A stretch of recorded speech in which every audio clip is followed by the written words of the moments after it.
My children now. Oh, you're so cool, Brewster.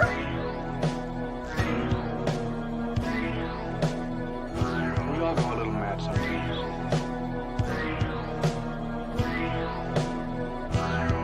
You lied and I died. I'm feeling woozy, yeah. They're coming to get you, Barbara. How's it hanging, Phil? From the front time, yes. Come and get it! So either put the gun down now or kiss your ass goodbye. Let's get this party started. I agree, Dana. Let's get this party started. So, welcome back to Sledgehammer Horror, guys. I am Ken Sledge. And I'm Ashley Sledge. And let's talk horror. So first of all, we want to talk a little bit about how the strike is finally over, and we're super excited about it. That everyone can kind of go on with their lives, and we can start getting new content. And yeah, we're happy about it. You might have noticed that we are nothing but smiles at the moment. That is why. The minute last night we found out the strike was over, it was a huge party in the Sledge House. Did this affect Ashley and I? Yes. There are certain episodes of My First Horror Movie that haven't been released yet because of the strike.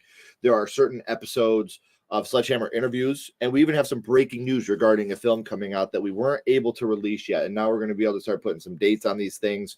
But more importantly, friends of ours were affected a lot more than us. Mm-hmm. People that still have families to feed.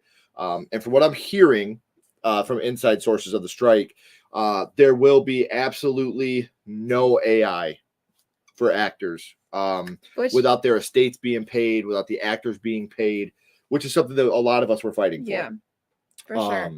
I don't think it's right to be able to use AI to replace actors. I don't think it's right to use AI to replace people that have passed on without paying their estates or paying their families for using that likeness. That's something that we learned in Back to the Future 2 when they tried to do our boy, why can't I think of his name? Crispin Glover. Yeah. Crispin Glover. Did you say Mick Glover? Is he from Superbad? Mick Glover. Yeah, he is. Crispin Glover. They did our boy Crispin Glover real dirty in Back to the Future 2. And ever since then, I've been really, really anti using someone's likeness without their permission or paying them for their likeness. So yeah, that's just, it's not right. I mean, you are a part of this movie, and then they're just like, oh, well, we're not going to pay you and we're going to use your face. That's not okay. No. And a lot of our friends have cool shit that's happening to them now that they weren't able to talk about. Chelsea from Dead Meat. If you've watched The Fall of the House of Usher on Netflix, she does a lot of voice work on there, which I don't know if you guys know or not, but Chelsea's a big person that does voiceover work. Voiceover work is her passion. And she finally admitted today that she was one of the people in The Fall of House of Usher that was doing a lot of the overdubs and a lot of the screaming and stuff. So very proud of her. And like I said, we're going to have a lot of inside information coming out about a movie. Maybe a 2.0 coming out here soon that Ashley and I are going to be able to break some news on. We're very, very excited about. So, but before we get into our rankings today, let's catch up on the chat that we've missed so damn much. Yes. Hello, Tatum. Nice to see you, love. Hi, Tatum. Thank you for smashing that like Hello, button. Russell. Happy Thursday to you. Happy Thursday. It is Thursday. It is. 3 great franchises. Can't wait to see the rankings. Hi, Charles. Well, it's our first one of the night, guys. So you know what that means. Maybe. Holy crap, it's been so long I can't even find it. Ooh, baby. Ooh, baby. Ooh, baby. Ooh, baby. Thank you, Charles. Thanks, Charles. Charles actually just sent me his script for our members video. Charles would prefer to not be on it, just like Sean. Sean, if you're here, we're going to be recording those probably tomorrow or Saturday. And the member video I've held off is like, Tatum, I got to get your video soon, because if not, I have to do it without you. And I really don't want to. I want you to be a part of it. Mm-hmm. You've not only been a member, but you've been a very good friend of ours for a very long time. And we want you to be a part of this video. That's why I'm holding out. So I got 2 videos I'm holding out for. And then I'll be uploading our members video. Sean and Charles asked us to please talk for them. We are more than happy to do that. Thank you guys for being our members. Thank you for allowing us to talk for you. We appreciate it. Mm-hmm. Hey, what's up, Ryan? Hey, nice Ryan. to see you, buddy. Dice. Bonjour. Nice to see you. Hey, we're glad you can catch it too, my friend. Hey. Us too, Justin. Us too. Like I said, there's a lot of people out there that were affected way worse than Ashley and I. Yeah. So we're grateful. We are not part of SAG. We had the opportunity. We were going to try. Luckily, it didn't work out for us because we would have had to shut the whole podcast down. So we're grateful that things happen for a reason. And like I said, a lot of other people were affected a lot worse than us. So, we're really happy for our friends that are going to be able to feed their children now and not have to be scared of that type of thing. So yeah, that's feeding your family, taking care of yourself is very important. Absolutely. David, hey, I David. hope you're doing great, my friend. Adrian, good evening. Adrian. I'm with you.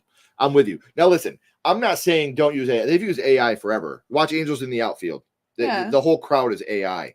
But when you're using actors and they're like specifically exactly like their face, like that's not okay. That's what I don't like. If you need background stuff that isn't important to the movie, that's one thing. Filling up a whole stadium with people can be very hard when you're filming a movie because people want to act like idiots and they want to be on camera and they're going to do stupid shit. So I understand it, but like using, Princess Leia, Carrie Fisher, and not being able to pay her estate, bogus. Bogus. What about what's his name from Ghostbusters? That his estate got his son was the one that did it. Oh, okay. So he got his estate was taken care of. Which, by the way, new Ghostbusters. Yes. Frozen Empire. Have you guys seen the trailer for Frozen Empire? And if so, what are your thoughts? I'm excited. Oh, I'm so excited. I'm excited. Just the way. Well, I'm not gonna say anything. Yeah. Like watch the trailer, please. Ashley and I are so stoked for the new. We're big Ghostbusters fans anyway. So the last one literally had me sobbing uncontrollably. Those are facts. I was there, and I don't cry at anything. Hi guys. So, I love the new picture. Yeah, it looks awesome. It looks great. What's a good dog lover? Hey, dog lover. Nice to see you. Hey, Shaim, how you feeling? Hi, Shaim. Let us know how you're feeling. I know you've been a little bit under the weather. We're excited for you guys to see it too. Thank you for being a part of it. I loved it. It was amazing. Thank you guys. I know you're going through a lot. Just when you get the chance, we want you to be a part of this. We really, really do. That's why we've been holding off. Yeah, so it was Harold Ramis. Oh, yes. Looks excited. I like the trailer. Yes, I'm so excited. Hey, what's up, Strange Monkey? Hey, Strange Monkey. Go check out their trailer reaction. Check that out. Yeah. These guys, I love their trailer reactions. They're some of my favorite. I haven't got to watch it yet, guys, because Ashley and I just watched the trailer today. Yeah. Because we haven't been together. And we promised each other we'd wait to watch it. So I haven't got to watch your guys' reaction video yet. I promise I'll watch it tonight. We will. We will watch it together. Yes, I'm so excited. Please get your merch. That'd be really appreciated. One last thing. Hey, what's up, buddy? I don't know if it's Boomer or Abby, but either way, nice to see you. So next week, Ashley and I are going to be doing how I would have ended it. We're going to be talking about movies with endings that we're not very fond that had of. Crappy endings that we should have wrote, and how we would end these films. The movie would have been 100% better if we would have wrote the ending in now. Instead. If you follow our lives and we usually have a schedule, you'll notice the week after we don't have anything yet. I don't want to get too deep into this because we're going to save it for the episode, but Ashley's been a very good person for a very long time, and she used to babysit when she was younger. And one of the children she used to babysit is older now and going through some medical things. So we think we're going to bring them on the channel and try to do like a benefit for her. She's been close to our family for a long time. They need a lot of help with some medical stuff right now. So I think in a couple weeks, we're going to have her on. We're going to talk to her about some of her favorite horror movies and the disease and what people can do to help, or, just those type of things, because to us, family is always the most important thing. And helping, if we could try to help somebody to become, to get help to have wheelchair accessibility in their home and things like that. It's something that actually I jumped at the opportunity for. So that's something that's probably going to be coming up in a couple weeks. So keep your eyes peeled for that. And also, Ashley and I are going to be doing another on location video soon. Going to Ghost Trestle, a haunted bridge in our area. Bridge / like train track. We'll give you the whole backstory on it. So be on the lookout for that as well. Something that scared me as a kid going to. Yeah. So. Oh, speaking of which, Nick, hey, Saturday, we got to do this, bud. Text me because we are going to go to Ghost Trestle in our dude Nick's hearse. We're gonna film in the hearse. You guys know Nick from Home is Where the Haunt Is. You know him from being on the channel in the Halloween party video. What you may not know is he's one of our best friends. He's been one of our best friends for 20 years now, and he is taking us to Ghost Trestle in the hearse. So we're gonna make it, and I carry this with me everywhere I go in my wallet because Nick is that guy. We got our Hearse Fest poker chip. I carry this with me. Cool. It's my good luck charm. So Saturday, I think we're going to be filming that for a release in the future. So Nick, please call me tomorrow so we can get that all ironed out. You have to be a part of this video, man. Like we cannot do it without you. I've seen 4 of these movies and my memory is fairly fuzzy from the email. Yes, I do. I was just talking about that, Sean, before you got here. We absolutely want to use it, man. 100%. We just haven't done the video yet. I just talked about this a little bit ago before you had jumped on. You and Charles both sent me the information. We're going to be recording those either tomorrow or Saturday. And we're just waiting on 2 more member videos to come in, a double feature podcast. And Tatum is going to send her video. So we are going to include you. We're very grateful, Sean, that you are a member. Yeah. We're very grateful that you sent us the information. Of course, we're going to use it. Even though it's not you talking, we got the script that you sent us. Yeah. We're going to perfect it. We're going to make it perfect because we appreciate not you talking, but it's your livelihood. It's your voice. Yes. Yeah.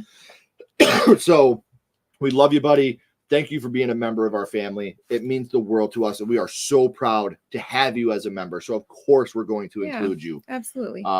We would never do that to you, man. We are very grateful to have you as a member of our family. So that is another donation, you guys. You know what that means. I'm TS motherfucking A.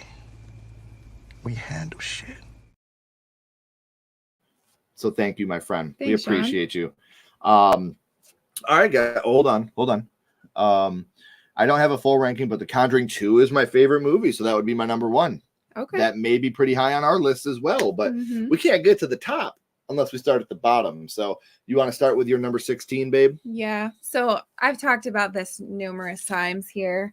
My least favorite is The Nun, the first Nun. What? Absolutely was so disappointed in that movie. I've said how I was super excited because I think Valak is a terrifying villain.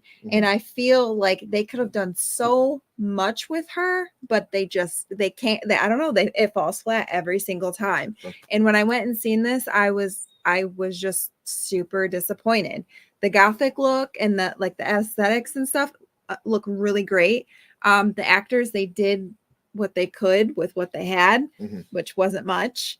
And just the overuse of jump scares, like you can scare your audience in other, more different ways other than just doing constant jump scares. Like there's other ways to scare your audience. So yeah, it's my least favorite.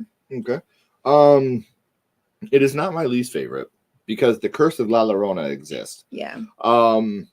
I think everybody that knows me that's even in the chat right now, you know what I'm about to say. I did grow up with Hispanic family members.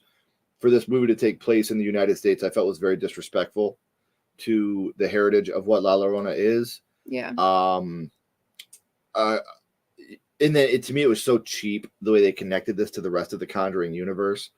It was like they looked at it like, this is dog shit.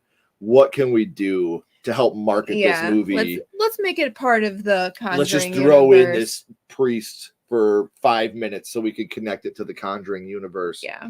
And just to market it as a movie in the Conjuring universe so people would come in and then realize it was dog shit afterwards. Yeah. And again, this is no fault of the actors or, anything like that, but it turned me off the minute I found out that this was being, an American made film, filmed in, taking place in America. So yeah, it's just, I felt very insulted by that. And I'm not trying to be like, I hate saying snowflake because that's the stupidest fucking term, but I know. I'm not trying to be, that person that's overly sensitive because that's not who I am. I'm not an overly sensitive person, but it really bummed me out, know, because I feel like that's part of the heritage of the character. I'm all about, progressiveness, and if you do it, nothing has to be set in stone, but when the character is of Mexican folklore, it should take place in that. It should take place in Mexico. Again, and I'm not trying to be telling someone how to do their job, but if I could change something about that film, especially, that's what I would change. So I would have made it take place in Mexico. You still could have had English speaking characters. You still could have went the whole 9 yards with that. But yeah, that's the bottom of the rung for me. So we are going to keep up with the chat. We're just going to kind of go, because there's 16 movies each rather than 10. Probably every third movie I'll go back to the chat. So we are watching. We love you guys. We will catch up. But do you want to give us your number 15, my love? Yeah, so this wasn't far off from yours. My number 15 is The Curse of La Llorona. Like you said, Damien and Dion did a better job on La Llorona. Damien and Dion, our daughter watches that on YouTube. They did. But again, like, you know, they Americanized the folklore of it, and it doesn't make sense because she lost her kids in Mexico. Why would she go all the way to California? Like that makes no sense. And I feel like the curse has been done better in other movies. The Curse of La Llorona itself. Yeah, it has been done better in other movies than this one. So, and again, they rely heavy on jump scares. It's like, please, there is, other ways to scare your audience besides just constant jump scares. Like, let's be, a little more original. If you don't mind watching a film with subtitles, La Llorona on Netflix is a much better. It's a better story of the actual, the folklore. So I completely agree. And we liked La Llorona on Netflix, just like When Evil Lurks. We were big fans of When Evil Lurks. So you guys need to check that out too. That was if you good. don't want to check out the whole movie, just watch our review. That's on the channel too. Or you Another can do shameless plug. Yeah, just do both. Number 15 for me, which was not far off from you, is The Nun. We just we just flip-flopped our bottoms. Yeah. Flip-flopped our bottoms. Weird. I don't think we should talk about that in public. See, the big thing with The Nun for me that puts it over La Llorona, even if the folklore aside, at least The Nun was beautiful. The movie looked great. I agree with that. The scenery was great. The shots were great, but the story was just ass. And it was, how do we get from jump scare to jump scare to jump scare to jump scare? And one thing that Ashley just said that I really agree with, I think Valak is a strong character. She's terrifying. She terrified me in the actual Conjuring movies. Like, she was so scary. The 3 minutes you get of the nun in the Conjuring 2 with the painting is better than. It's like, why couldn't you go off of that? Like, it just seems like whenever we get a spinoff to the Conjuring, even the Annabelle movies, like, I will get into those in a little bit, but the characters that get these spinoffs are not the ones that I think should get the spinoffs. Like, you get, I wanted the Crooked Man movie from the Conjuring 2. Mm-hmm. We got the Nun, and they weren't good. Yeah. I'm kind of getting ahead of myself, but yeah, I mean, like, I don't know, like drinking the blood of Christ and spitting it on Valak. I don't know, a lot of it was really far-fetched. I did like how they tied in to the first Conjuring movie. Was it the first one or the second one with Frenchie? How they did the exorcism on him. Like, I thought that was all cool, but the story itself to me was just not very good. So, so for me, number 15 is The Nun. So, would you like to give your number 14, and then we'll catch up on the chat after I do mine? Yeah, my number 14 is The Nun 2. Better than the first one, I'll give it that. But again, it's just like they can't make a good movie with Valak. They have this really powerful villain, and the reasoning why she was going after them was just stupid. And I don't know, they have her constantly like in the shadows and stuff, and she doesn't do anything. Right. And it's like, why do you keep putting, like, this is too much. Like, she's in every shadow everywhere you turn, and it makes it less scary, I think, when you're constantly seeing that. And it's like, oh, she's just in the shadows, she isn't gonna do anything. Right. Not scary. Right. So I don't know. I had my hopes about The Nun 2 because I was so disappointed in The Nun 1, the first one, but although it was better, it wasn't better. Great. Mine is actually going to be Annabelle Comes Home at number 14. nothing happens in this movie. I mean, like you get the sad, the big moment for me is the TV moment with the girl and her dad. Like you get that moment. Our boy Douglas Tate plays the wolf. Like that was cool. Yeah. Seeing my dude out there doing that. But besides that, like it just brought on all this other shit, like the coin guy. Yeah. And then the dress, the wedding dress. Like that movie shouldn't have been called Annabelle Comes Home. The movie should have been called All The Possession of the Warren House. that they have in their little locked door. So behind. In my little locked room. I have these scary things. Slackers. Love that movie. Cool Ethan, man. Yeah, so Annabelle Comes Home, like it had its moments, but there was no deaths in the whole movie. I don't need deaths to make a Conjuring movie great. I don't. But it ups the stakes. There wasn't really many scares. All the scares in that movie to me were quite predictable. I feel like you knew the scares that were coming, like that coin eye and stuff like that. And it just wasn't a lot about Annabelle. There was very little about Annabelle throughout the whole movie. So she comes home and chills and everybody else does shit. So number 14 for me is Annabelle Comes Home. Cool. So we'll catch up on the chat real quick before we get to our 13. I swore oh no, yeah, we can't wait. We cannot wait. Yes. Thank you. Can't wait. Call me tomorrow. We got to meet up anyway to do some other legal stuff, but call me tomorrow. We'll make it happen, man. We got to get you back out. Because like I said, we're not doing this video without you. Yeah. I'm not taking your hearse, bro. No, it does not. Love you, Boomer, but no.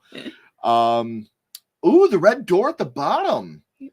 I like it. Okay. I know a lot of people did not like that film, so I respect it. Yeah. The Nun 2 at the bottom. I agree. Hey, thank you, Sean. I have a dental thing where I can't talk for a long period without my mouth hurting like hell. Oh. Dude, no, you don't have to explain anything, man. Like I said, and there's other people that they don't want to be in front of the camera. Yeah. I was like that for a long time. Right. I had to force her to do this with me. Yeah. So don't feel bad. Don't feel ashamed. Nothing like that. We're proud to have you as a member. We appreciate you more than you know. Thank you for being with us. Yeah. For real. Thank you, Sean. We appreciate you, my friend. The Legend of La Llorona. Is that the one on Netflix? Was it The Legend of La Llorona? No. Or was it just La Llorona? Just La Llorona. Well, we gotta check that out because I love Danny Trejo anyway. Mm-hmm. Which, holy shit, Danny Trejo in a La Llorona movie? Right? That's Machete. Number 15, The Nun. Would you both be interested if they did an Insidious and Sinister? They were supposed to. Yeah. It was supposed to be in Sinister. In Sinister. I would adore that opportunity. I would be there. Opening night. Let's go. Yeah, 100%. Yeah. I would love it. That would be amazing. Bring Deputy So-and-so back. This is just fucking brilliant.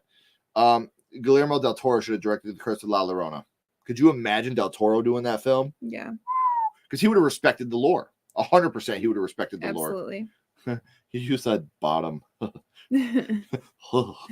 I can hear you doing it, Nick. Like I can hear it right now.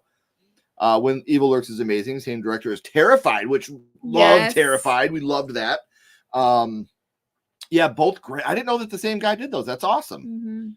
Mm-hmm. Yeah, no. I love Malignant, but I don't consider it part of these worlds. 15 is The Nun. I own the whole Conjuring universe except The Nun 2. Scene 3 that's called Wasting Your Mind.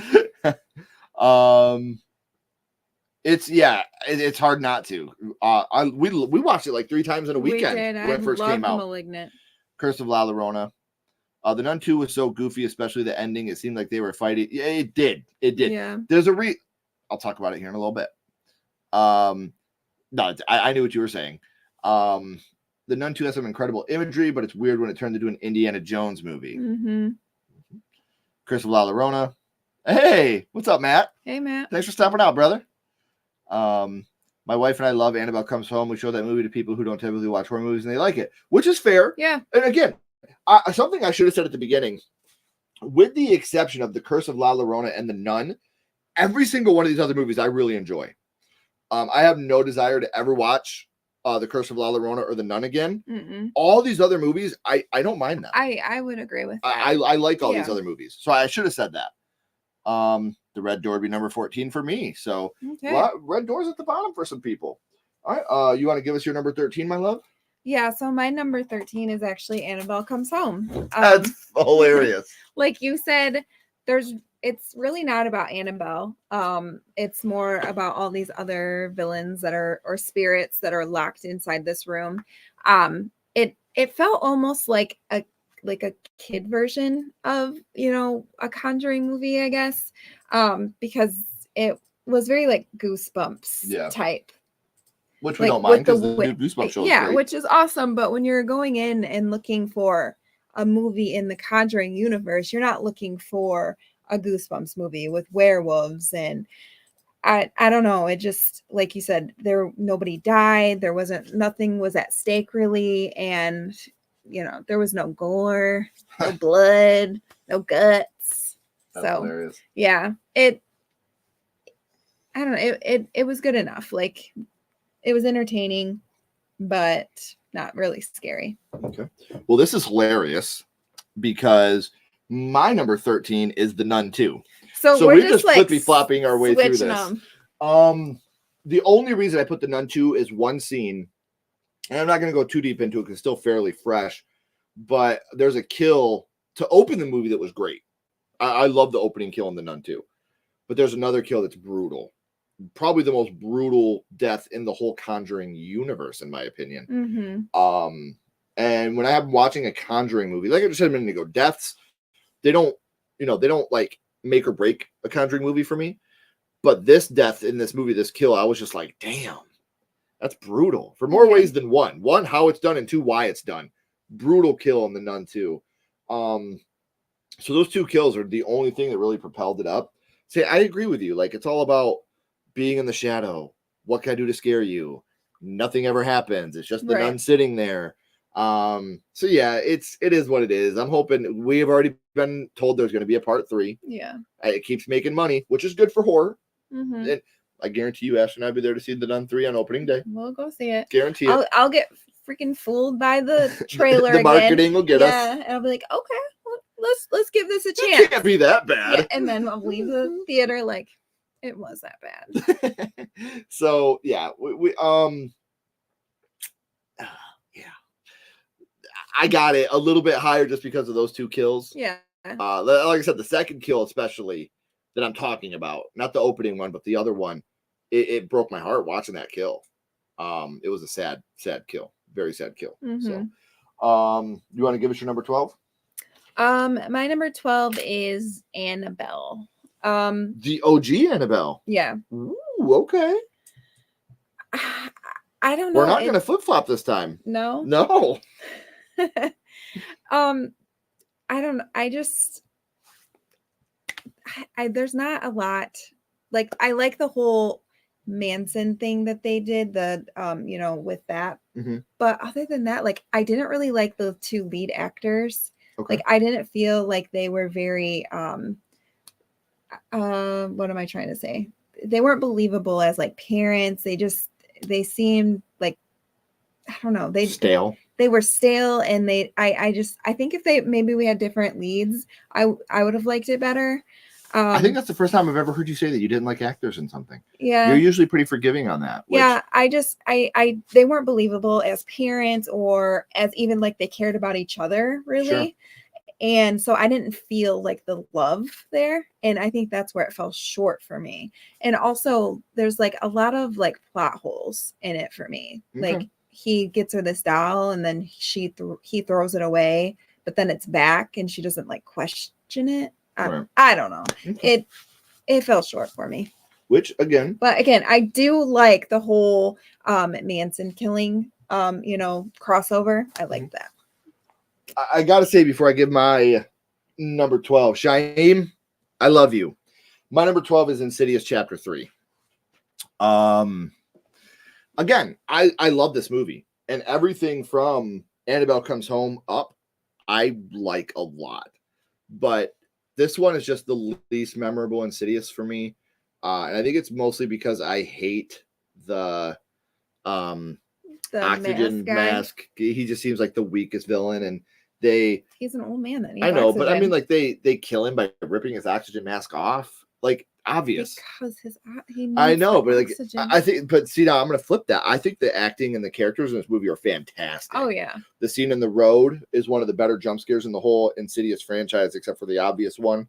When she thinks she sees her mom. Yeah. Great scene.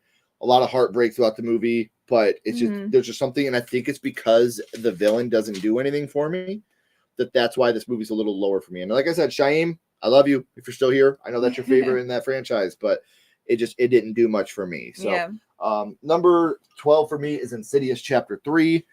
What about your number 11? Number 11 for me is Sinister 2. Okay.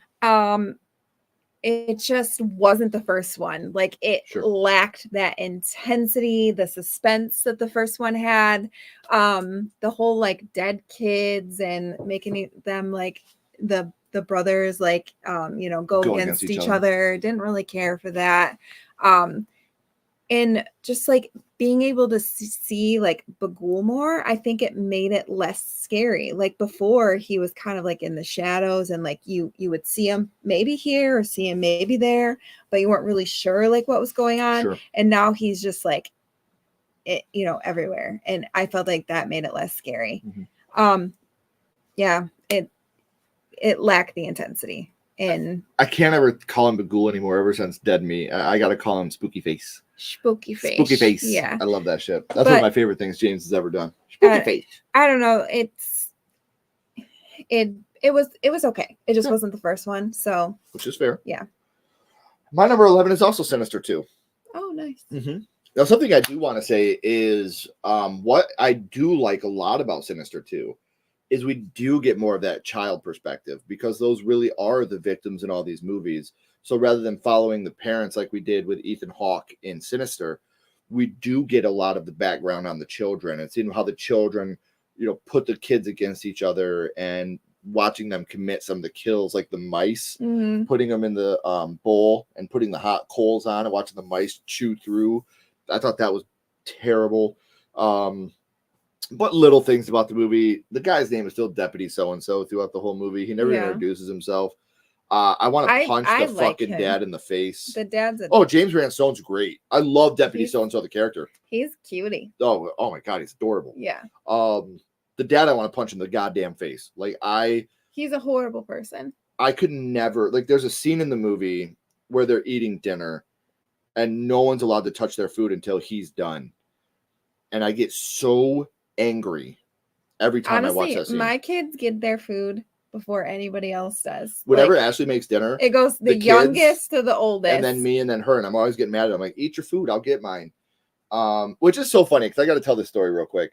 I was at the store today, and this guy told his girlfriend, go out and sit in the car and wait for me, and I'll be out there in a minute.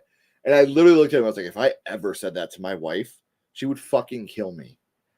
There's no way I could ever talk to my wife like that. Not a chance. Would I ever do that to you? No. It blew me away. I was like, how are you talking to, because it was just so rude and disrespectful. Like, you go wait in the car and I'll be out there in a little bit. This isn't your child, man. It blew me away. But yeah, I got scared when I heard that. I was like, Ashley's gonna beat me up from wherever she is. But yeah, and I watch a character like that, and nothing against the actor. He did so good. Yeah, he made you hate him. He did his job. He did. Yeah. And I did. Yeah. I was like, oh, I hate this guy so much. He was vindictive and a narcissist and just a bad guy. That should never have reproduced. And you get that anxiety moment when they're in the grocery store. And you think he's like... he is. Well, yeah, and she's trying to get out of there. And she's trying to get the boys. That's such a scary moment for me because you don't know what's going on at this point. You just see him shopping and playing around the house. And she's like, remember what we talked about? And they all just go. And then he calls him and he's like, oh, hey, we found her. And you're like, what the hell is going on? And those were played by real life brothers, which I think is also cool. Yeah. You see these real life brothers that the chemistry between the two of them is great. And you can tell they're familial because of the chemistry between the two of them. So number 11 for me is Sinister 2 as well. So we'll do our number 10s and then we'll catch up on the chat. Okay. So my number 10 is Insidious Chapter 3. Again, I do not hate any of these movies after 15. Especially in the Insidious, I pretty much like all of them, but this one is my least favorite. Again, it's like you said, it it's not the same like the family dynamics and everything is good. Like I like that. But they're not the family we were But hoping they're for. not the family. Yeah. So it's like I don't know. I love my Will what's their names? Ed and Lorraine? No, that's no, The Conjuring. Yeah. Renee. Patrick Wilson. Yeah, Patrick Wilson, and I can't think of her name. But what's their family's name? The Lamberts. Yeah, the Lamberts. That's what I couldn't remember. Sorry. They're like it's not them. No. And I love the Lambert family. I don't know. It just it lacks something for me. Mm-hmm. And maybe it was the villain, like you said, because he was just an old man with an oxygen I mean, mask. you go from the lipstick face demon in the first one to the black veil bride in the second one to some old fuck with an oxygen mask, you know, which I'm probably sure wasn't even on right. You know, I'm sure if he had to be incubated, it would be. It's intubated. Incubated is when you're warmed. Anyways, you know, you said that on purpose because you know what intubation is. We've talked about this. Oh, she's educated the shit out of me. But you know what? You probably would know between different oxygen masks. I would. Yeah. I absolutely would. My number 10, we're sticking in the Insidious world. I'm going with Insidious: The Last Key. It's hard for me to like a horror prequel. Very hard for me to like a horror prequel. Yeah. I know which characters are safe. I know which ones are not. So you better compel me with your story. And Insidious: The Last Key has some very compelling moments in it. When the mom dies, that's scary as shit. It's just an absolute frightening moment.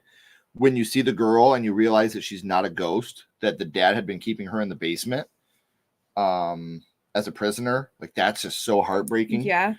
Josh Stewart is just like, you talk about a guy that has got range. His ability in this movie alone to make you love him and completely despise him within the span of an hour and a half. It's fantastic. When he's whipping his daughter, you know, and you're like, that's hard. It's hard to watch, man. Like child abuse like that is very, very hard to watch. And that whole time you're just like, wow, my God, please stop. Please stop. Knock it off. Please. And then his redemption at the end I thought was great, you know, because it wasn't him. Yeah. It was Keyface. The worst part of this movie, by the way, is the fucking character's name is Keyface. Like, can we at least all agree? I mean, all but the he doesn't villains. have keys on his faces. There's keys on his fingers. Yeah. Keyface is a dumb man. And again, I agree with you. Lipstick face demon. Yeah. I don't even know what the action mask guy is. The wheezing demon, maybe. It's something wheezing. Yeah. And then the black veil bride. Yeah. Or the bride in black. Black veil bride. I think. What's the one with the long hair? The long-haired fiend. Yeah, but that one. they kind of lacked in where everything else in the movies were like totally original. He's got long hair. He's a long hair fiend. Like he's got long hair and he's quite fiendish. He's a long hair fiend. Yeah. Looks like he's got red lipstick on. So where they had originality throughout the films, they really lacked in character names. You could have come up with some cool names for these. But Insidious: Last Key had major moments that I thought was great for a horror prequel, especially. Josh Stewart's character arc, Tucker and Specs. This is probably their best film. Yeah. With them, I think like their characters themselves, it's probably the best film that they were in. And the story of the girl really hypnotized me. You know how Elise saw her, and then later in life realized she wasn't a spirit. I love that. That was a good twist. That was such a good twist, and like it felt like it made it more like the anxiety. Yeah, because that was a real girl, a real person, and Elise knew I could have saved her. Yeah, at that moment I could have saved her. So before we get to our top 10, we will catch up on the chat real quick. Our top 9. We just did 10. Oh, my bad. I'm sorry. Insidious would be 14. Yes, guys, please buy that merch. Please. Our kids like Christmas gifts. And they're good gifts for you to give too. Heck yeah. The Conjuring 3 at 13. Ooh, the first Insidious is my least favorite. Boomer's coming in with that hot take. Wow. We got some Annabelles at 13. Insidious: The Last Key. We got some people that agree with that. Annabelle Creation. We haven't talked about that yet. Good call, Shaim. Yeah. We will talk. I hope you like the replay. Hey, I can't wait to hear you talk about Dragula, my friend. Well, there's another donation.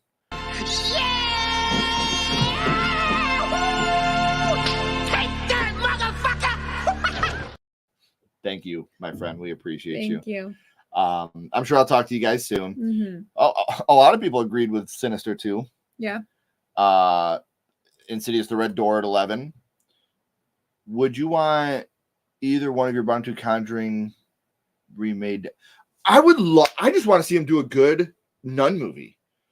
I would love to see them do a good nun movie, and I would love to see an American-made version of La Llorona that was done accurately. Takes place in Mexico, has the real, Mosicos trying to find his kids. Like, I think that would be fantastic. I would adore that, Boomer. If you're watching this on a replay, yes. Give me a good nun movie. Give me a good La Llorona movie that I could be proud of with, that my uncle could watch. My grandma Tilly, my grandpa Rudy could watch from above saying, yes, mijo, I love it. Mm-hmm. Give me that. I think The Black Phone is better. I find Sinister scarier. That's really a hard one. And again, I love The Black Phone. I love The Black Phone too, but I love Sinister also. That's really hard. Gun to my head, I think The Black Phone's a better film. Sinister is the scarier film, in my opinion. I would agree with that.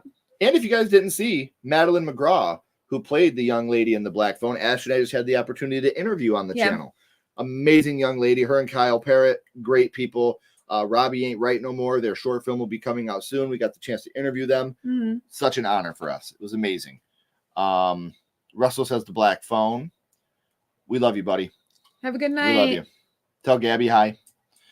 The Conjuring 3 at number 10. Insidious 3, Insidious The Last Key. Hey, D! Hey, D. I agree with Justin about Del Toro directing La Llorona. It's time for number 1. I hope everything is good with you and family. Mm-hmm. We miss you. Nice to hear from you. Sure. Yeah, we all miss you so much. I see everybody telling you they miss you, so we miss you too. We'll have to give you a call sometime because I need to hear how everything's going with you. Mm-hmm. LOL, key face. I mean, the alternative was key fingers. Yeah, key fingers. finger key. Annabelle comes home. Hey, come on, Jordy. Hey, what's going on, EC? All right, so guys, we are up to our number 9.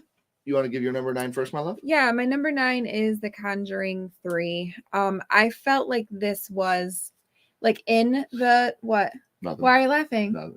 In the trilogy, like of just the Conjuring movies, I feel like this is the weakest of the actual trilogy. Vera Farmiga and Patrick Wilson are really the best part of this movie. Oh yeah. That they are what I think held it up for me. Without them, it probably would have just been another like average possession movie, to be honest. I did like how they took it out of like, it wasn't just like a haunted house, and it was like a detective type thing. I liked that about it. I thought that was interesting.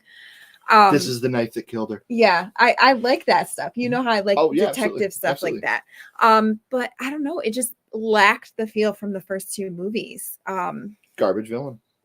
Again, the villain, sucked. I don't know. Mm-hmm.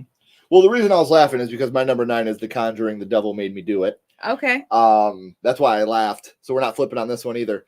I agree with you. The stuff with Patrick Wilson and Vera, like that is like when he's trying to catch her before she goes off the cliff, like, oh my gosh, that whole moment. I love their relationship. I wish that wouldn't have been ruined by the trailer. Yeah. Everything great in this movie was done in the trailer.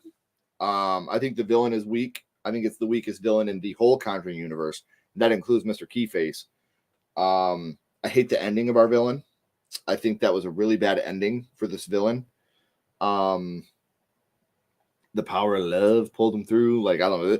In a franchise that is really, really realistic, there was a lot of like, fuck that. Love cannot.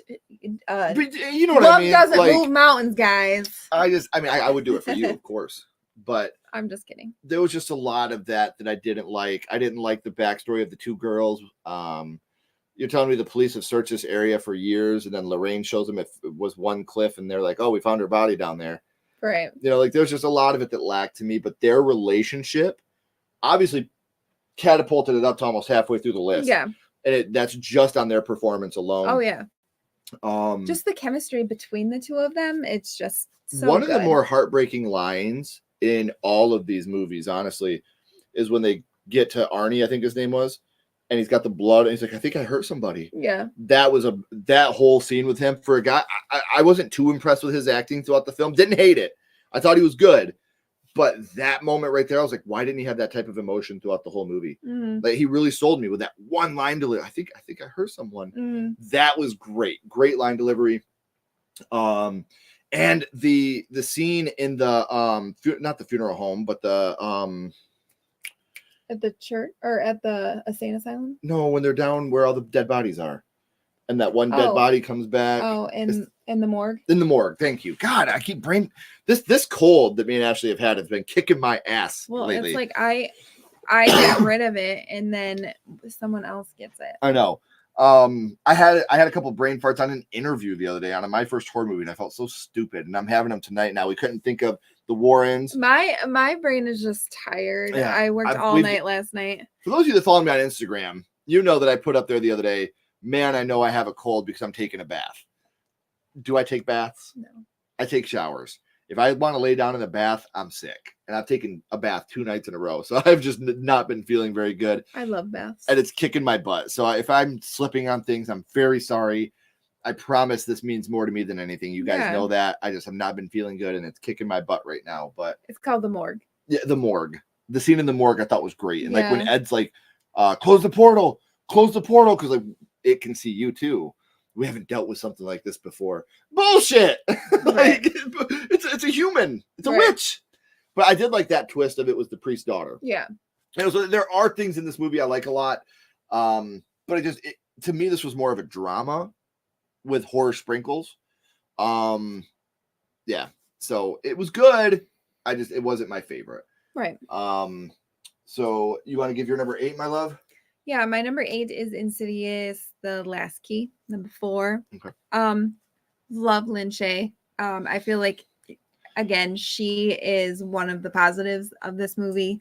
And how it's, centered around her. We get her backstory. We kind of find out where she's, why she is the way she is, where she came from. I loved all of that. Lin Shaye is to Insidious what John Kramer is to Saw. Oh yeah, for sure. Like why'd you kill me so early? They killed her off, and then they kicked themselves. They found a way to bring her back in every single one because she's such a great character to the franchise. Oh yeah. The demon. It's interesting. I like how it does it. Yeah. How it takes voices. I thought that was great. Very interesting to me. It's a dumb name. Just a dumb name. It doesn't have keys on its face. I don't know. There was a lot of loose ends tied up. I don't have a lot bad to say about it. I feel like this one really had my anxiety going too. Like there was a lot of like you said, when she was getting beat. And even the little girl that played young Elise. Yeah. What's her? I don't remember what her name is, but she's an amazing little actress too. She did really well. It's not Lulu Wilson, is it? No, it's not Lulu Wilson. She's been in other things. I can't think of her name. Looking at it. Yeah, we're looking it up right now. I thought it was Lulu, but no, I don't think it's Lulu.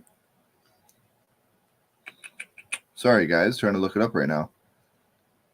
Why can't we find her? I don't know. Ava Kolker? Yes. Yep. Oh, wait. She's like big now. She's a big girl. She's like an adult. Yeah.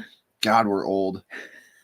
Wow. Yeah, because she was in like Girl Meets World. Yes. Like, yeah, that's what I was thinking of from. Yeah, she was in Girl Meets World.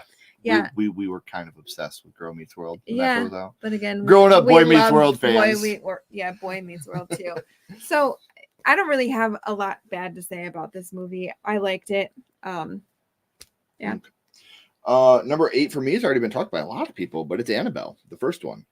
I like the connection of the story, how they ended it, connecting with the other ones. Yeah. I love the scene of the little girl running to the door, becoming the adult when she gets to the door. Like, I thought that was scary as shit. The thing about this movie is it really, like, when it came out, it really unnerved me. The first time I had seen this, I was like, man, this is really, really unnerving.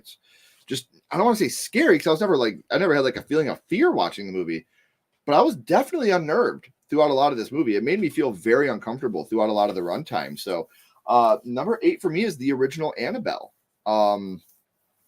Before we catch up on the chat, you want to give our number 7s? Sure. My number 7 is Insidious Red Door. All right, let's give our number 7s together. Mine is Insidious the Red Door. Really? It really is. That's crazy. You guys know we never share our list with each other. No. That's genuine. My list is right here. Hers is over here. Yeah. We never share our list with each other. So when they're this similar, I think that's pretty cool. I don't know why this movie got so much hate. A lot of people said that it wasn't needed. Why was it needed? You know, but I feel like it was. Like it really wasn't wrapped up. Like, yeah, they erased their mind, but that, you know, everyone else knew what happened. Right. So it's not like it was just gonna go away. Like, you know, we need to fight this head on and not just forget about it, because obviously it didn't work when they did it to Josh when he was little, and it's not going to happen for Dalton. Right. So I feel like this movie was needed. Mm-hmm. I'm glad that we got all of the reoccurring cast. Like, I'm glad that we got them back. And I just love the Lambert family. The shit with Elise made me cry in this movie.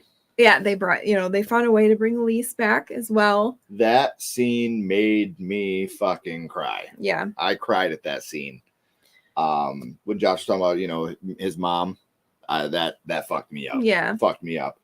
Man, there's just so much about this movie. Like when he sees Carl, I literally cheered in the theater. I was like, "Oh, Carl, it's Steve!" Yes, like I said, yes, I love how we got a lot of the OG cast, and even the new cast, like the girl Chris. Like, I thought she was a great addition. Fantastic. Like, I loved how her and Dalton. Perfect yin yang. Yes, it was amazing. Like, yep. I really enjoyed their friendship, and how she's someone that Dalton really needed in that time, and just her charisma, and she kind of brought him out of his shell. I loved that. I love the puking boy. Yeah, he was good. It was gross, but the biggest swing and miss for me about the film. One other thing, if you ever heard Patrick Wilson sing the song "Stay," it's Patrick beautiful. Wilson has a very beautiful voice. Killed it. His cover of "Stay" it's amazing. I strongly suggest you check it out. It was used for the soundtrack of the film. But the biggest swing and miss for me is every single ghost in the Insidious franchise we've gotten a backstory on. We've still never got anything on the lipstick face demon. I thought for sure we would in this one. Yes. Like this, you know, we got the backstory of the Black Bride, like what happened, why he was the way he was. Right. I was hoping to get that. With this film. Like, why is he a demon? Like, right. Where did he originate from? I would really like a backstory on him. Right.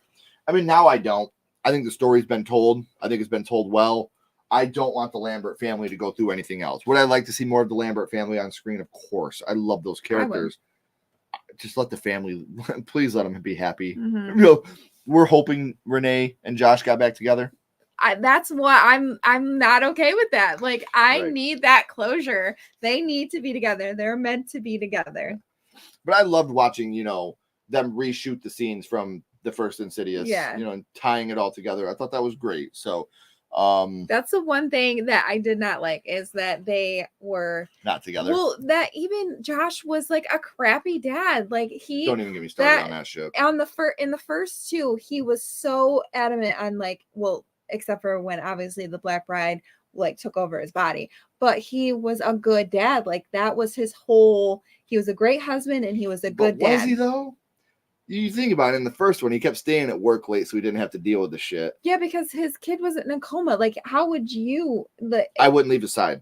No, but people do things differently than other people, and some people just can't deal with issues like that. But before all that, like, he was a great husband and he was a great dad to his kids, and he is the one that went into the further to get his son out of there. Like, I'm not saying he didn't love him. He was a good dad, but the way that him and Dalton talked to each other when they first got to college, I hated that. I hated how he became that person. And I would have never I get like I he could was never- froggy and stuff was going on and he didn't. He was froggy. His mind was froggy. He was Ribbit. Ribbit. He was Mr. Yeah, I could never talk to Kenny that way. I could never talk to Chloe or Kenley that way. I'm not saying I'm a perfect father, but I love my kids. My kids have never questioned, no matter what, if I love them, or I don't hit my kids. Don't get me wrong. I'm not trying to come off like I'm abusive or anything, but I am a disciplinarian. I believe in discipline, but I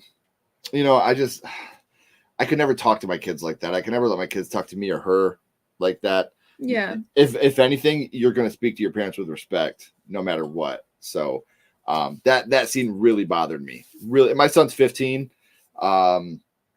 Right, in the middle of the embarrassed stage, we don't leave each other's side without saying I love you. Whether it's on a phone call, whether it's on a text, whether I'm walking away from him to go do something else, there's always an I love you in there. Always. And that's how I'll always be with my son and my daughters. If I'm leaving, I love you. If I'm hanging up the phone, I love you. All right, I'll see you when you get home on a text. I love you. I'm going to tell you 1,000 times a day. I'm going to be that dad for the rest of my life. So that scene really bothered me. So yeah. Let's catch up on the chat here real quick. Number 9, The Nun. Ashton's here. Or Adrian. Confused me. Thought I seen Ashton. The Nun 2. Pretty high ranking. I like it. Sinister 2. Don't forget to push that thumbs up. Share out the stream. Please make sure your notifications are on. Please. Tomorrow, our Versus episode on The Blob comes out. We had a lot of fun with this one. We did. Had a lot of fun with this one. So hope you guys like it. Thank you. I really appreciate it. You notice I'm doing a lot of yawning, I literally have a big ass cup of coffee and a thing of Mountain Dew just to try to keep myself awake right now. He's gonna pee to bed. Oh, I'm definitely peeing the bed. I'm going to crash and sleep like a baby is what's going to happen. Insidious 2. That's low, my friend. I'm kidding. I love it. Insidious 3, Annabelle Creation. Yeah, if you're new here, please subscribe. We would appreciate it very, very much. Oh, Insidious at 7. Sinister at 7. Wow, Russell. Thank you. Oh, Ashton is here. Hey, What's up, brother? Nice to see you. Insidious at number 6. I agree. If you're going to put him back in, you need to have a reason to do it. Hey, Bobby's going to be streaming at 9:30. When we get off here, we're going to try to jump over there. Depends on what the kids are doing, but we're going to try our hardest to be there at least for a little bit. So when you leave this stream, head over to Bobby's Breakdowns. Make sure it's his anniversary stream. Ash and I are going to pop in at least for a little bit. Yeah. So we can say hi. We love you. Bobby's a great friend of ours. Someone that means a whole lot to Sledgehammer Horror and to Ken Sledge personally. Me and Bobby talk all the time. Great guy. If you're not subscribed to his channel, like I said, Ash and I are big fans of his. He's a very good friend of ours. He was on our channel a couple weeks ago. Make sure you subscribe to him. When you're done here, bounce over to his stream. It's his anniversary stream. Make sure you're showing him some love. It's a fantastic, fantastic content creator. Happy anniversary. Yep. Or birthday, whichever way you want to put it.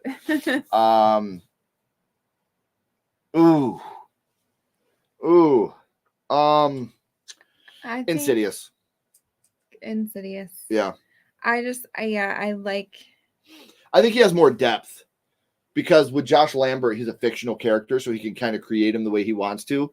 With Ed Warren, he has to kind of stay with a certain type. Although I hear that Ed and Lorraine in real life are not good people. Like they're bad people, and that really that sucks that they are. I know. Like they need to be more like. I know. They're dead now. Well, I know, but when they were alive, like right. I feel like Josh Lambert, he's able to experiment more and create a character, whereas Ed Warren is a real character. Yeah, I feel like in Insidious, he's got more range. Like he goes from this cool, collected, like and then he jumps into like this the Black Bride. Crazy, like he becomes the Black Bride, and just the range between that is very almost like a I don't know what I'm saying. The depth of his character is great. Cool. We loved the remake. We hadn't seen that in years. We didn't even remember that Shawnee Smith was in the Bob I remake. know. We started watching it, and I was like, "Oh my gosh, it's Shawnee! Yeah. Holy shit!" I can't wait for you guys to see it. It comes out tomorrow. Mhm. Very proud of this episode. I feel like this is one of our stronger versus episodes because they're both movies Ashley and I enjoyed a lot. So we didn't have really a lot of negatives to say about either one, which is very rare. Usually there's one that we prefer very much over the other. Not the case in tomorrow's episode. We have a lot of good things to say about both. As you as you started saying all that, somebody else. No, we love you, bud. Like for real. You're a good friend. We talk, me and Bobby talk all the time. We send each other memes, reels all the time. You have that sawdust in your eye. Get that sawdust in there. That's no, Ken's I mean it. So guys, everybody, if you're watching, please, when you're done here, go to Bobby's breakdowns. Ash and I are going to pop in there for a little bit, just to say we love you. Happy anniversary. Happy birthday. We're very, very, very honored and humbled to have been invited. Yeah. So we appreciate it very much. But back to the countdown. You want to get your number 6, my love? Sure. My number 6 is Annabelle Creations. I really enjoyed this movie, actually. Is that your number 6 as well? Yeah, let's just talk about it together. Let's talk about it. Oh my What do you got to gosh. say? You can't make it up. It's my favorite of the Annabelle movies. I agree. I really liked the movie, and I liked all the young ladies that so good. So good. Yeah.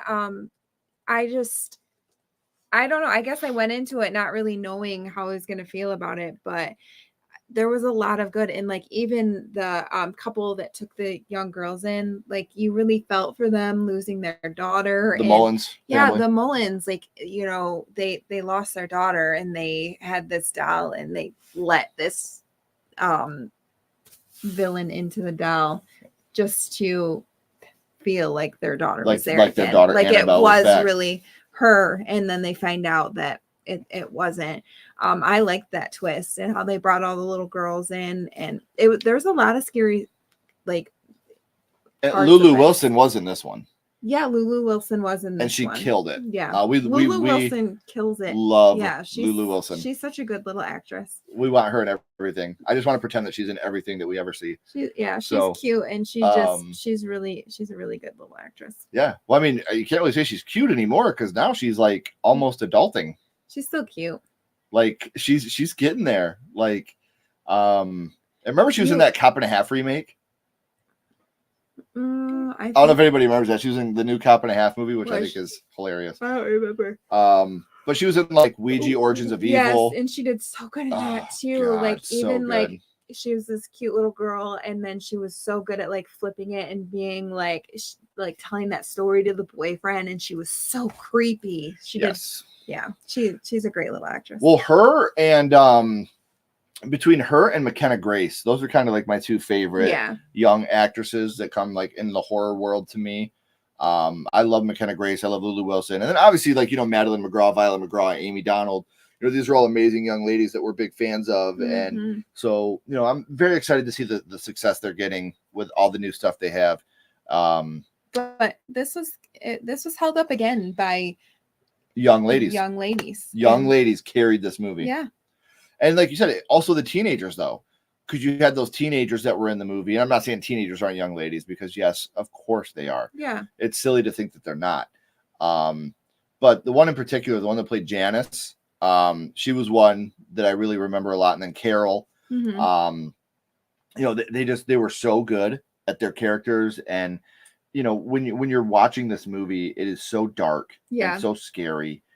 And when you see them looking into the room where the mom is, Esther Mullins, you're just like, what is happening in there? Why does she have that on her face? You know, scary There's shit. That, and then just like she's in a wheelchair and she can't actually like walk. Like I feel like that made it 10 times scarier. Like, absolutely, you know, I completely agree. So we both had Annabelle Creation at number 6. Yeah. What was your number 5? My number 5 is The Conjuring 2. We're not talking about the same movie this time. Listen, so like I said, I love all of these movies. I would even say from 7. Yeah. From Insidious the Red Door on, I not only like, But I fucking love. Yeah, that's kind these of movies. that's how I feel too. And really, my 5 through 1 My- are like they could be interchanged. My like 5 through 3 my 5 could be interchangeable. my 1 and 2 are set in stone. This was really hard for me at 5. I Mhm. was like, oh shit. Like now this is getting really hard. Like it took me a while. But yeah, Conjuring 2, it was a perfect sequel. I feel like it did everything right. And increased the scares. Valak is creepy as hell. Like I said, like this is the Valak that I wanted to see in the Nun movies that I didn't get. I don't know. I love everything about this movie, but I have other ones that I love more, I guess. I don't know. This is hard. See, I love how he sings the Elvis, the I can't help but falling in love with you. Like I like smitten with him at this point. So yeah. He's don't laugh now. Yeah, he's just so awesome and like a great husband, and you just feel the connection between him and her. It's amazing. Like I was gonna say, for me, 5 through 3, 3, 4, and 5 could all be interchangeable at any moment.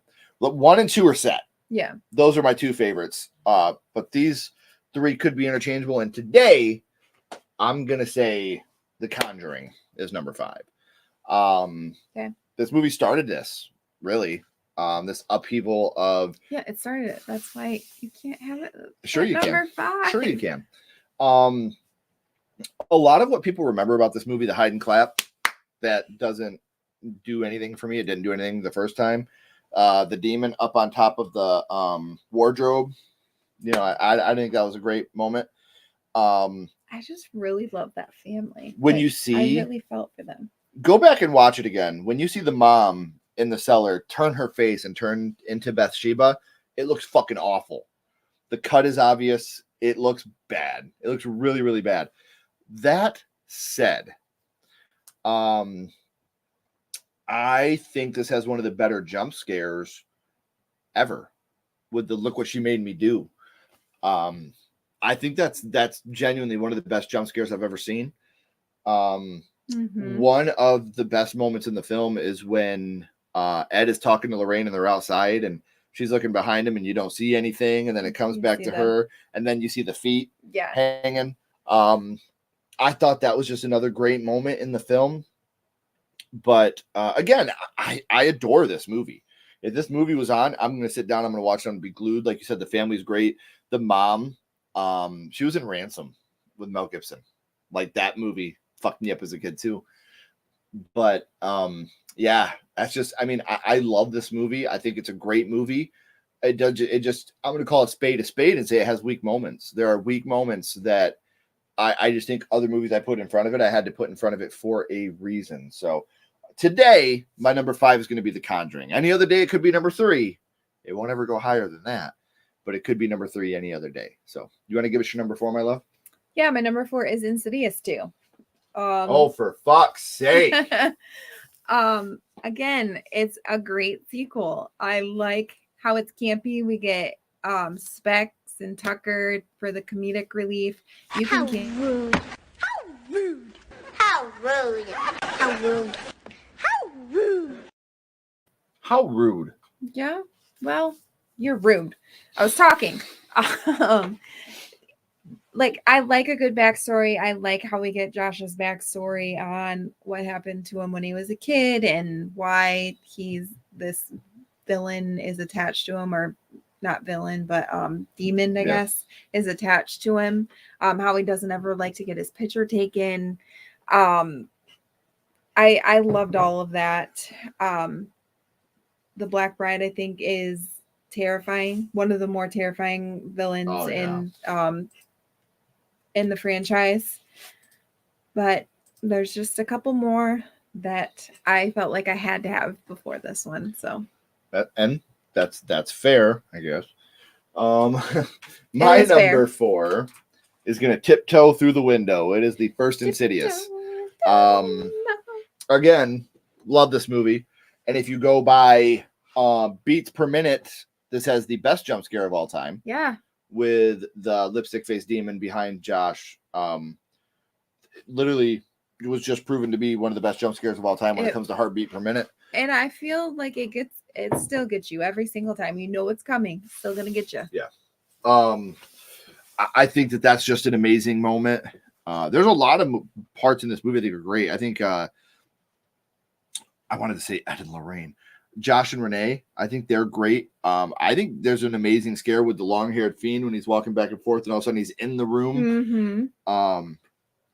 I love the realness it feels like when Josh and Renee are laying in the bed together and he's like, why don't you ever write songs about me? And she's like, all my songs are about you. And he's like, yeah, but you can write a song and be like, he's so cool and he's got big muscles. Like that's me and Ashley. That's how we are. And then when you have what was another moment that made me laugh? There was another moment in this movie and I can't think of it right now, but it really made me laugh. Oh, at the end when she's like, I should have known that was you playing my song. No one could play it as bad as you did. Like that's when she knows that he's back. But the way that he is in this movie, how he flips, like when he's talking to his mom in the hallway, when he's the Black Bride, that's in two. Yeah. When he, I'm thinking of 2 throughout this whole fucking thing. Holy shit, my brain is cooked. Is 2 this one? No, 2 is probably you probably like that one. 2 is the end where he's talking about that. That whole thing is from part 2. I am so sorry, guys. I told you my head's not all the way here tonight. But the first Insidious, see, that's why I like part 2 better. Obviously, I haven't talked about it yet. But wow, now we know your list, Ken. It's either 1, 2, or 3. Mm-hmm. But everybody knows where it's at. I think I know. But yeah, the first Insidious is great. I love the little boy dancing in the living room. One of the most iconic scenes.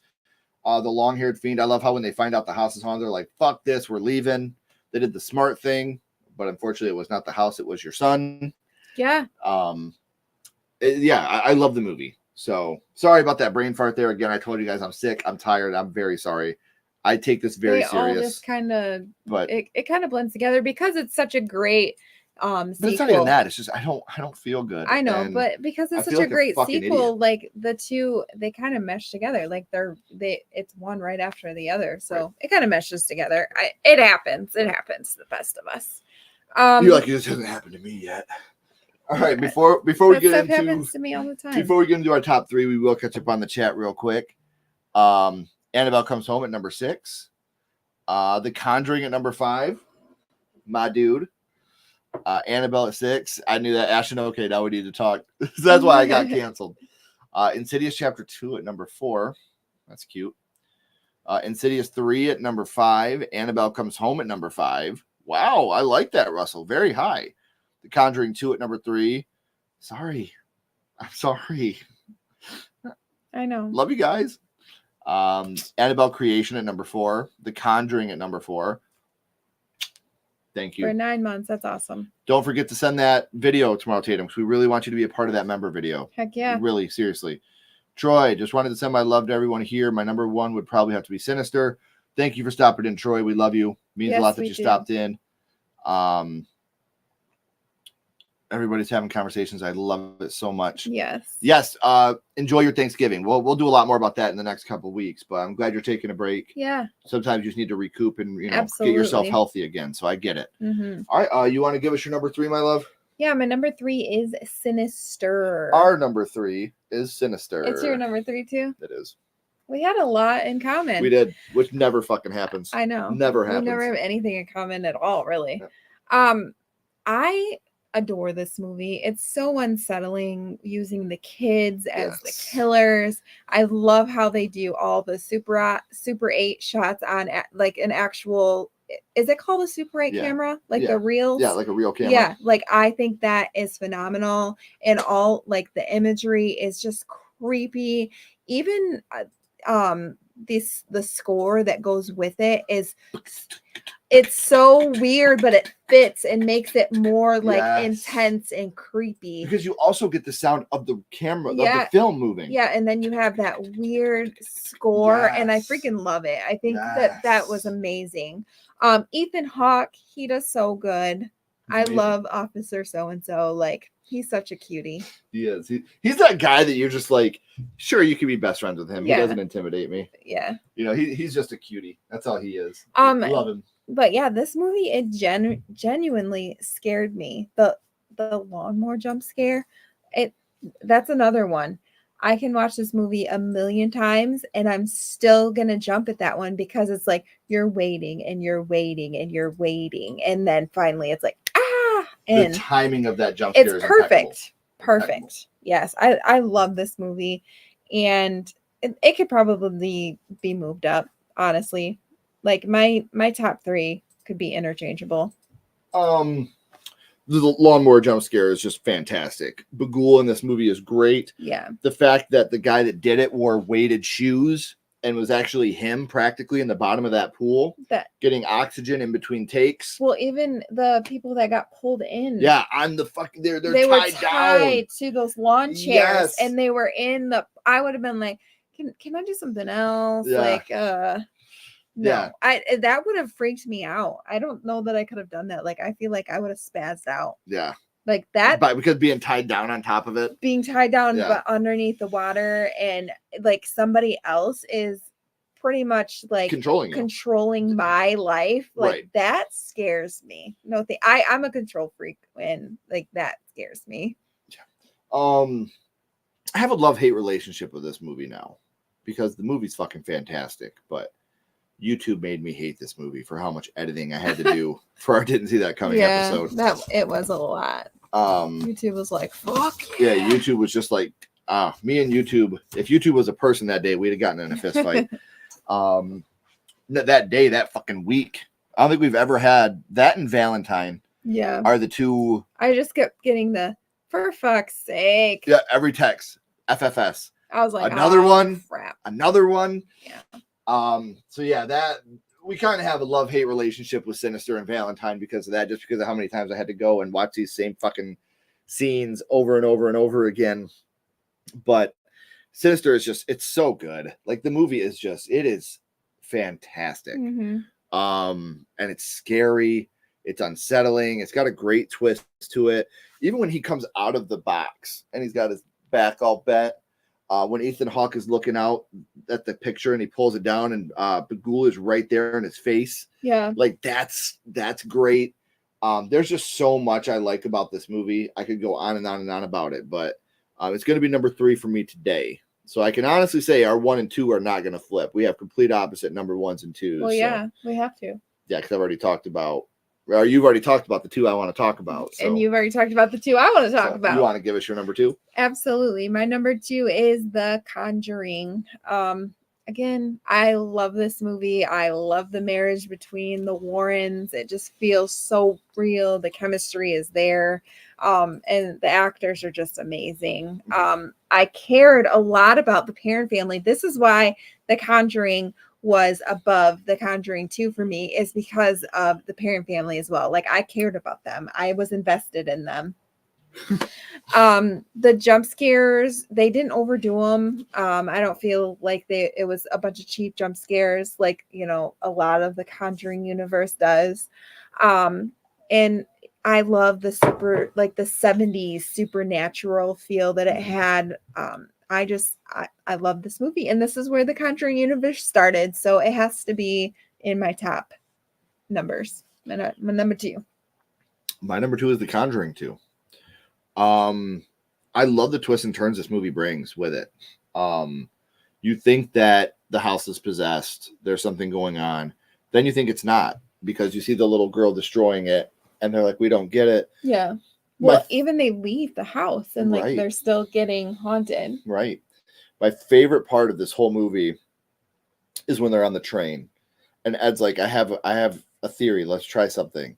And he puts on the tape of the 2 different times he's talking, and you get the help me. Yeah. It won't let me go. Like that. And then he's like, oh my gosh, this is real. You know, that's when Lorraine gets, you know, and I think that's an amazing part of the movie. I love the family dynamic throughout this movie. I think the whole family dynamic is so good. You know, the little brother wanting the biscuits and the little girl getting caught smoking at school, and You know, like you said, when Ed sings "I Can't Help Falling in Love with You," and you actually feel like this family is normal again for a little bit, and the mom's crying watching her kids sing along with them, and another scene we talked about, the nun, you know, that part right there. Another scene is when he's about out the window, you know, and that's when Lorraine, I know you, Valak, you know, and you start to see the form of Valak taking form, and yeah, I think this is a great movie. And like I said, everything else could be interchangeable. 1 and 2 are pretty set in stone. And number 2 for me is going to be The Conjuring 2, just because it's my favorite in the Conjuring universe. It's a solid movie with some great scares. I had really bad anxiety the first time we watched this movie. It was when I was first being diagnosed with anxiety. That was the last key. We had to turn it off. I thought that was Sinister 2. Sinister 2. Or I mean, The Conjuring 2. It was the last key. We had to like give you a minute with that one. Yeah. Because that was when I was really starting to figure out there was something wrong with me and I needed to, you know, take some medicine to make myself balance out again. That was when I was really going off the deep end. I could have swore it was The Conjuring 2 that we did that with. I could have swore. Maybe it was the last key. You know better than me because I wasn't medicated yet. But yeah, it's very rare for that type of thing to happen. And for that to happen with one of these movies, it really fucked me up. So, yeah, it's The Conjuring 2 for me. So we know what your number 1 is, but do you want to tell us why? My number 1 is Insidious. It's because it's where the story began. And I feel like this Insidious, it redefined the haunted house genre. It really did. And well, I mean, it redefined the haunted it's not your genre. house, it's your child. Like they put a twist on the haunted house genre, and I just feel like they did it so well. It in the entire time there's so many jump scares, it just has your whole heart pumping. The cinematography is so good. It's creepy, it's disturbing images a lot of the time. And I just love the Lambert family, and just everything that comes along with everything that's happening. Like, they didn't know what was wrong with their son. He's in a coma. Like, why isn't my son waking up? Right. And nobody can tell me what's going on. Like, that is a horror movie in itself. Yeah. You know, and where they're kind of like on the same page, but then Josh is like, we're not doing this. And then he's like, give me a sign, bud. And that the picture falls and he sees how he's astral projecting in his pictures. And he's like, fantastic moment. Yeah, I love that. Fantastic. Again, that shows how good of an actor Patrick Wilson is. Like, he goes from like, we're not doing this. Like, I don't believe in this, to, okay, buddy, like, we got to do this for you. Yeah, what do I got to do? Yeah. And just the climax of it all, when they're trying to get back to their body in the end, like, you're like at the edge of your seat the entire time. I adore this movie, and it was PG-13. That's what we got to remember. That movie is fucking PG-13. Yeah. Sticking with that universe, Insidious Chapter 2. I think this is where Patrick Wilson excels as an actor. He does, because he goes from being Josh to being the Black Bride, and he can switch it up so well. Steve Coulter has become a really good friend of Ashley and I, as he plays Carl in Insidious Chapter 2. And he was telling Ashley and I about how Patrick is able to just turn it on. One of my favorite scenes of any film ever is Carl with the dice and, Patrick Wilson at that moment. When he has the dice, what does Parker Crane have behind his back? And just the way, and then he drops the dice and it says knife, and the way Patrick Wilson's face drops. And Steve was telling us, like, you can go through and he's giving you all this heavy acting, and the minute they yell cut, he's busting jokes, he's laughing, he's making sure everybody on set's comfortable, everybody's feeling good, they get ready to call action, and he's right back into it. And like I said, that is one of my favorite scenes of any movie ever. Yeah. The way that whole scene is set up. Quesadilla! Like, Specs and Tucker coming in there. I think the Black Bride in this movie is so great. The ending. Even the scene where you get the reveal that, because it's the Black Bride that is in Josh. Yeah, well, that after the first one. Right. But when you get that moment of bam when he's hitting the piano to try to let her know that he's in there, and he's screaming because he's getting so weak. And then when you think Carl's dead, and Elise shows up and was like, I heard your heartbeat. You're not supposed to be here. And Carl ends up surviving that. I fucking adore Insidious Chapter 2. I think it did everything the first one did and just up the ante a little bit. Yeah. And obviously we find out in The Red Door how much this traumatic experience really affected the boys down the road. They still live with this. Even though they wiped his memory, he's still having pictures of his dad with that hammer. Yeah.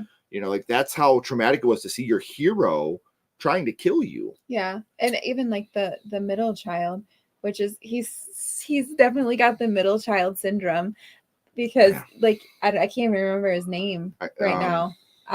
But the baby's always crying, and Dalton, he is in a coma, so he gets all the attention, and this kid's getting like awards. Foster, yes, he's getting awards and stuff in school, and he doesn't even tell his family because why? Because they don't have time for me anyways. Like he plays a perfect middle child, but when you see that in The Red Door, like how it affected him as well, even though he wasn't the one that like was actually in the further. Yeah. But it did still affect him. Yeah. And he's trying to talk to his brother about it and be there for his brother. And I just absolutely love Insidious Chapter 2. And I probably should have prefaced this with, it's easy for me to love this movie so much because we do have friends that are in the movie. Like I said, Steve Coulter has become a really good friend of ours. Lindsay Syme, who plays young Elise at the beginning, is a friend of ours. And I'm not trying to do the pat yourself on the back thing here. She was the perfect person to do a younger version of Lynn Shay. Like she had the voice sound and just even the way she looks like that's what Lynn Shay would have looked like when she was younger. Like she was a perfect pick. Can we also talk about how Jenna Ortega has a small role in Insidious Chapter 2 at the very end? So, like I said, I love Insidious Chapter 2. My friends are in it. My friends impress me in it. And it's just a movie that I adore. I don't disagree with you. It's a great movie. And Insidious is my favorite of these three franchises. Mine too. That's why Insidious is my first one. It's no fault of Sinister. I just feel it only like has two movies. The Insidious has better movies in the franchise, altogether, whereas The Conjuring has some weaker ones for sure. In the Conjuring universe, you have your La Llorona, you have your Nuns, both nun movies. Yeah, and some of the Annabelle movies aren't great. Yeah. So The Conjuring has weaker parts of it. They do also have more movies too, but sure. But I don't think Insidious has a weak movie. It doesn't. In my opinion, even the worst, out of the five, the worst Insidious movie is still a great movie. Fantastic. Yeah, I agree with that. We want to thank you guys for coming out. Like we said, a couple big weeks coming up for Sledgehammer Horror. Tomorrow we're releasing our Verses on the Blob. Saturday, a very special episode with Anastasia Elfman. That last name may sound a little familiar. Her brother-in-law, Danny Elfman, did a lot of music scores for Tim Burton. Her husband, Richard Elfman, very popular actor. I was lucky enough to get her on My First Horror Movie and talk about how it started first. That comes out on Saturday. Next week, we'll be doing our live on Wednesday night. We had to flip it to Wednesday because we got tickets to go see Thanksgiving on Thursday. So we had to switch it over. I'm super excited. Yeah. I do not disagree with this, by the way, real quick. We will catch up on the chat, but Blob Remake is one of the greatest remakes ever made. We completely talk about that during the episode. So hopefully you can check that out tomorrow. And next week, our live, we talked about it at the beginning, but how I would have ended it. We're going to talk about movies that have endings we are not fond of and how we would have changed the endings to make them more what we enjoy. So if you guys have time and you're not doing nothing, head over to Bobby's Breakdowns because we're going to be heading over there for a little bit so we can say hi, love you, what's up to everybody. Come and stream with us for a little bit longer. Thank you for being here with us. It means the world being able to hang out with you guys. You guys know how much you mean to us. So much. I look forward to this every week. Right. And we're really looking forward to how I would have ended it. You'll notice we haven't had a guest. We don't have a guest next week either. It's the holidays. It's a little harder to, collab right now. Well, not only that, we've been in the playoffs and we didn't want to have to reschedule with people. We just thought that would be rude to like, oh, sorry, we have to reschedule because now we're playing this night. Because we didn't know with the playoffs what days we were playing exactly. And we just didn't want to be rude and have to reschedule with people. Exactly. I'm guessing December is probably going to be the same way. Yeah. But in the new year, especially now that the strike's over, we're going to be having some really cool collabs coming up that we're very excited about. So we appreciate you guys coming out just to watch Ashley and I. Yeah. Yeah, that's cool as hell. So we just love talking to you guys and just seeing what you think about all these different horror movies. It's just a lot of fun. Right. You guys are like the third best part of our day. Sorry. You didn't have to put it in numbers. Just because, like you I guys said, are just awesome. Yeah. And we love you all. And yeah. Besides my wife and kids, you guys are the best. So I hope you guys all have an amazing night. We'll see you next week. Please check out our Blob versus tomorrow. I'm very proud of this episode. Leave some comments. Let us know what you thought of it, which one you liked more, the remake or the original, and why. And if you haven't already, please like and subscribe. It helps the channel more than you know. And follow us on social media. Our links are in the description. But until next time, keep talking horror. Stay who you are. And we'll see you guys soon. Bye, guys.